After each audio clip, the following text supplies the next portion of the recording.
Hey everybody! Today we're going to learn how to change the time zone manually on Android.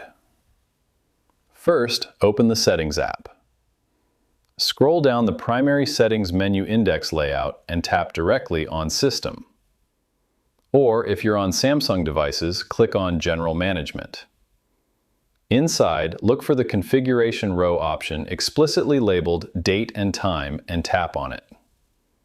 Locate and click the toggle switch right next to Automatic Time Zone to turn it completely off. With the automation rule disabled, tap on the configuration below labeled Time Zone or Select Time Zone. Tap on Region to select your physical country parameters, or click directly on Time Zone to open up the global index list. Browse the geographical choices and tap directly on your preferred offset location choice selection row to lock in the new time layout rules in real time. And that's it. I hope it helps you in your current and future project. Thank you for watching.